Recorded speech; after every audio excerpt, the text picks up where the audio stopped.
Ah, ciao, bella gente! Hey, how are you? Come sta? Hey, please, come in, enter, per favore, come in and I make an espresso, we talk a little bit about my Italian culture. Come.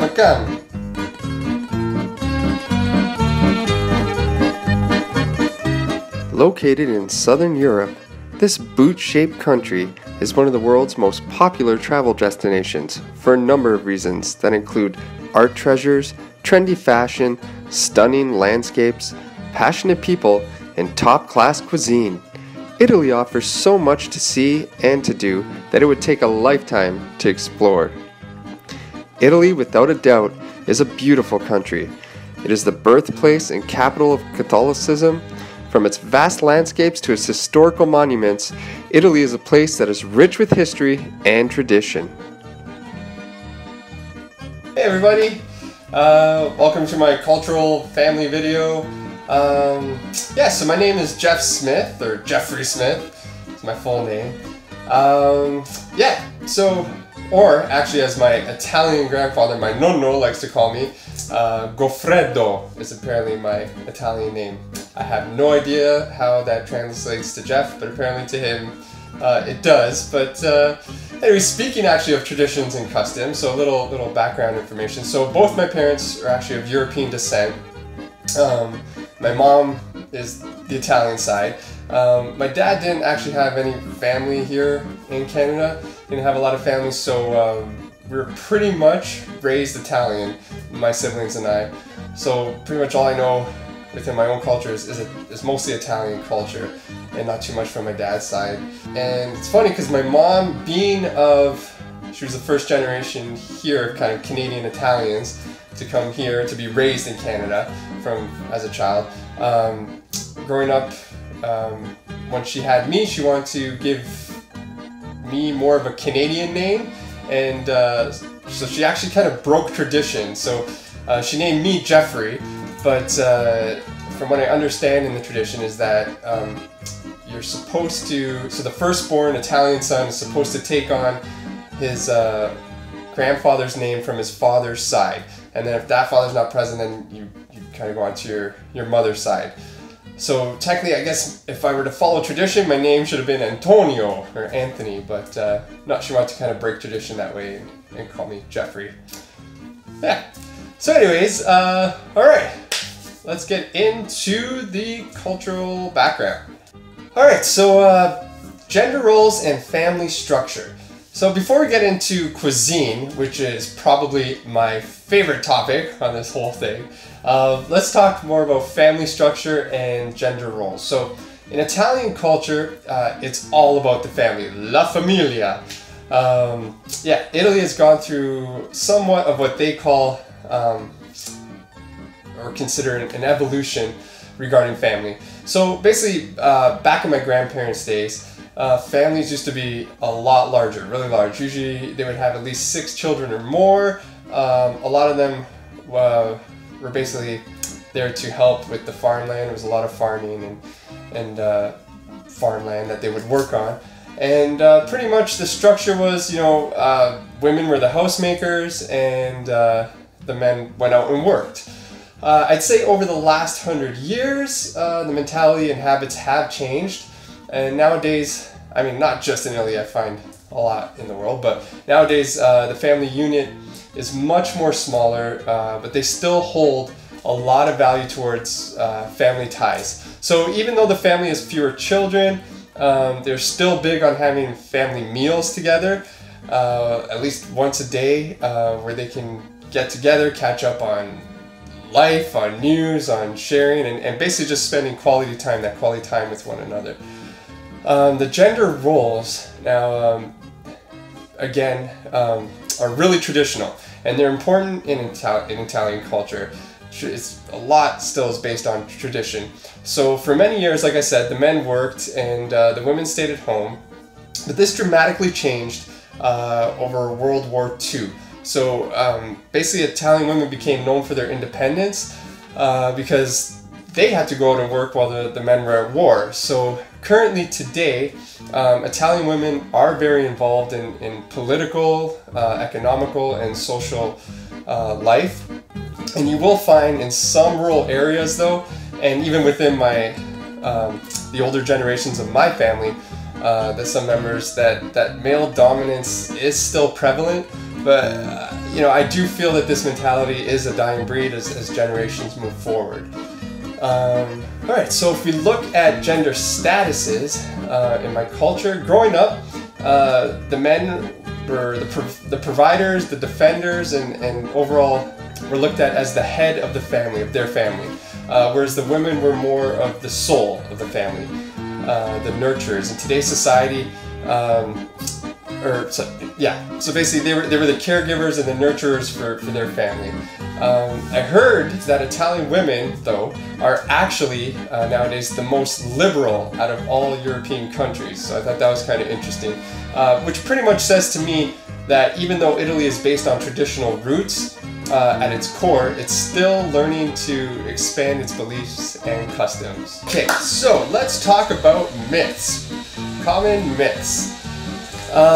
So I guess one of the most popular ones would be hand gestures.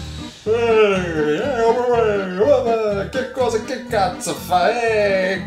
Non capisci sta roba quanto mi sta dice. I don't know, you know. Yes, I guess we have certain hand gestures that I find in our culture that we'll use for like, if we really want to get a point across, but we're not always like just flailing our hands when we talk, like, hey, what's going on, everybody? Hey. Right? No, we're not. We're just kind of like, I guess one of the most popular ones would be like, hey, what's the matter with you? What's the matter for you? Hey, you know, that kind of thing. Like, hey, come on, hey, what's the matter for you? Or it's like Russell Peters puts it in his comedy, in his culture, that means like, do you want to eat? But anyway, so yeah, I guess that would be one of the most popular myths. We use hand gestures, like everyone's flailing our hands everywhere when we talk, but no, we don't. Okay, number two, second myth in our culture, would be the whole spaghetti and meatballs thing.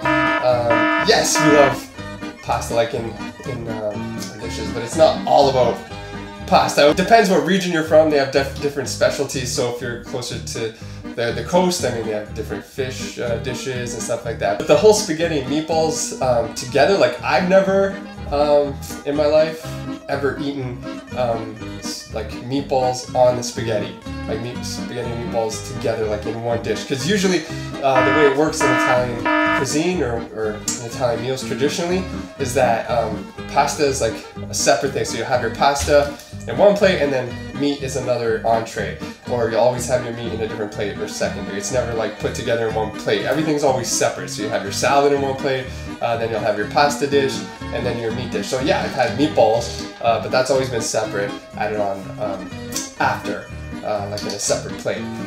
So yeah, I think that was actually made popular by Disney's Lady and the Tramp, and then the Western world kind of picked it up and said, hey, Italians have spaghetti and meatballs together in one plate, but we don't.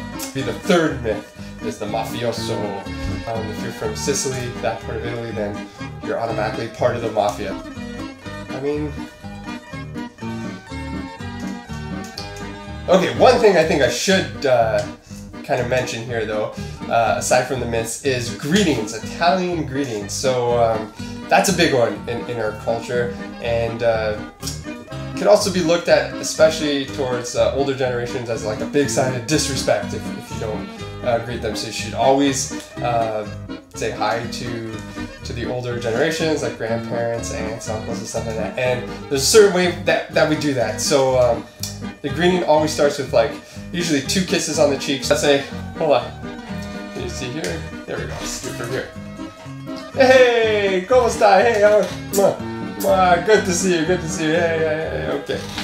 Yeah, so that's pretty much the greeting. So usually starts on the right cheek, one, and then go on to the left. So that's a big thing in our culture. I thought I should just quickly mention that. There's a scene with Billy Crystal in that Mafia movie. Oh, I can't remember what it's called. It will come to me though. An exaggerated example of the greetings.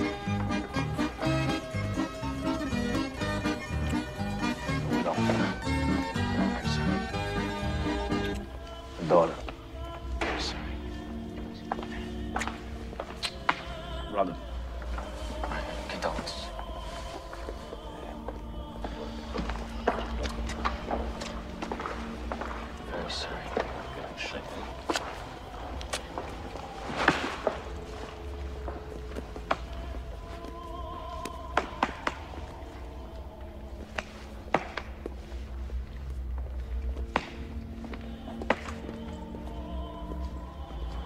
Alright, just a quick little thing on charity. So after doing some research about any charities that help Italian culture within Canada, I did find one that was founded in 1971, which is Villa Charities, and basically it says, Villa Charities, our history is who we are. Founded in 1971, Villa Charities was established to provide elderly Italian Canadians with affordable, high quality, and culturally conscientious long-term care.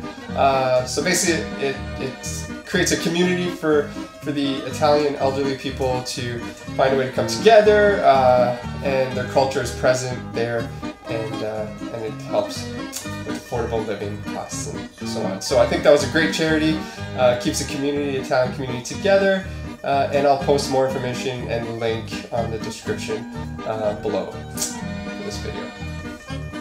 Alright, food! This is my favorite, I think my favorite topic of in this Italian cultural video. So I love Italian food. For me, what's there not to love but Italian food? It's rich in flavor. I mean, a lot of it's based on carbs too, which are just awesome anyways. There's so many Italian dishes that I love, but let me just kind of break down the structure of a traditional Italian meal. So each region of Italy has its own culinary specialties. Forget bread and butter. I mean, in a traditional Italian meal, bread is served with a pool of olive oil and balsamic vinegar for dipping. The bread usually remains on the table for the whole meal in case you want to use it to soak up some extra sauce. This technique even has its own name. It's called scarpetta, meaning little shoe because of the shape you make when scooping. In a traditional Italian meal, I mean, you can expect to have several courses, usually 5 or more. The order is as follows. So we usually start with the antipasto. Second, it is followed by insalata, which is usually your salad. Then you go on to primo. Now, in my opinion, the best kind of pasta, and the most authentic pasta is made from scratch. But, I mean, there's tons of other good brands as well out there. Then, the next part of the course is called secondi, which is usually your meat or your chicken. Now, you don't usually do both. It's either some kind of beef or some kind of chicken. And then we move on to dolce, which is dessert. And I mean, Italians are famous. One of the most famous desserts is the tiramisu, which is kind of like this cream and these kind of coffee cookies dipped in espresso or coffee. Just so good, so good, so good. And usually you'll have that with an espresso or a macchiato. And yeah, so that's it. There's usually 5 courses or more, and I love it. I just love it. Alright, and this completes the Italian cultural video. So hopefully, I hope this gave you a little bit more insight into Italian culture, the traditions, the customs, the gender roles, the food, which is, again, my favorite topic, the food. Anyway, so as always, thank you for taking the time to watch and to comment. And hopefully we will see you around in the future. Thanks again. Ci vediamo. Ciao. Grazie.